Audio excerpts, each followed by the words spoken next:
আসসালামু আলাইকুম রহমতুল্লাহি ওয়া বারাকাতুহু। আশা করি আপনারা সকলে ভালো আছেন। আজকে আমি ওই সকল ভাইদেরকে নিয়ে কথা বলবো যারা নিজেকে মনে করে যে সে আর কখনো জিততে পারবে না, সে নিজেকে হেরে গেছে, সে জিততে পারবে না, নিজেকে সাকসেসফুল করতে পারবে না। এই সকল ভাইদেরকে নিয়ে, ভাই বোনদেরকে নিয়ে আজকে আমি কিছু কথা বলবো। আরে ভাই, আপনি কেন নিজেকে এত হতাশাগ্রস্ত মনে করেন?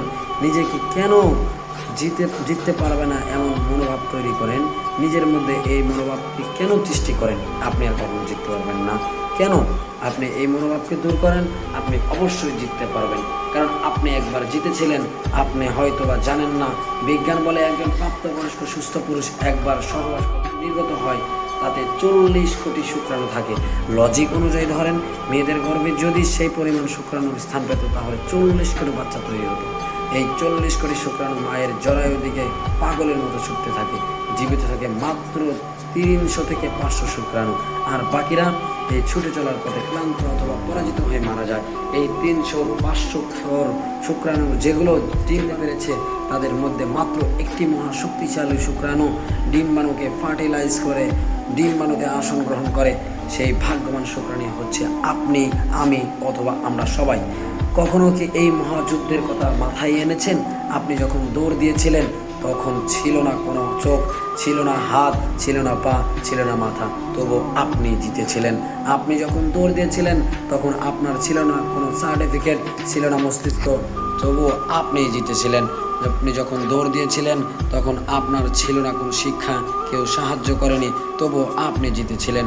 আপনি যখন দৌড় দিয়েছিলেন, তখন ছিল না আপনার কোনো সার্টিফিকেট, ছিল না আপনার কোনো মামু খালু।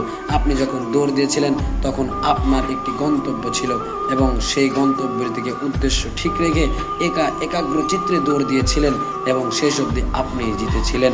বহু বাচ্চা মায়ের পেটে নষ্ট হয়ে যায়, কিন্তু আপনি মারা যাননি, পুরো 10টি মাস পূর্ণ করতে পেরেছেন। বহু বাচ্চা জন্মের সময় মারা যায়, কিন্তু আপনি টিকেছিলেন। বহু বাচ্চা জন্মের প্রথম 5 বছরেই মারা যায়, কিন্তু আপনি এখনও বেঁচে আছেন। অনেক শিশু অপুষ্টিতে মারা যায়, কিন্তু আপনার কিছুই হয়নি। বড় হওয়ার পথে অনেকেই দুনিয়া থেকে বিদায় নিয়েছে, কিন্তু আপনি এখনও আছেন। আর আজ আপনি কিছু একটা হলেই ঘাবড়ে যান, নিরাশ হয়ে পড়েন। কিন্তু কেন রে ভাই? কেন ভাবছেন আপনি হেরে গিয়েছেন? কেন আপনি আত্মবিশ্বাস হারিয়ে ফেলেছেন?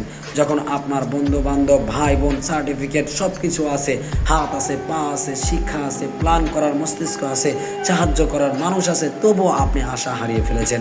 যখন আপনি জীবনের প্রথম দিনে হার মানেননি, 40 কোটি শুক্রাণুর সাথে মরণপণ যুদ্ধ করে ক্রমাগত দৌড় দিয়ে কারো সাহায্য ছাড়াই প্রতিযোগিতায় একাই বিজয়ী হয়েছেন, তাহলে হতাশা কেন? কেন একজন আপনার লাইফ থেকে চলে গেলে সেটা মেনে নিতে পারেন না? কেন আপনি একটা কিছু হলেই ভেঙে পড়েন? কেন বলেন আমি আর বাঁচতে চাই না? কেন বলেন আমি হেরে গিয়েছি? এমন হাজারো কথা তুলে ধরা সম্ভব, কিন্তু আপনি কেন হতাশ হয়ে পড়েন? আপনি কেন হারবেন? কেন হার মানবেন? আপনি শুরুতে জিতেছেন, শেষে জিতেছেন, মাঝ পথেও আপনিও জিতবেন। নিজেকে সময় দিন, মনকে প্রশ্ন করুন, কী প্রতিভা আছে আপনার।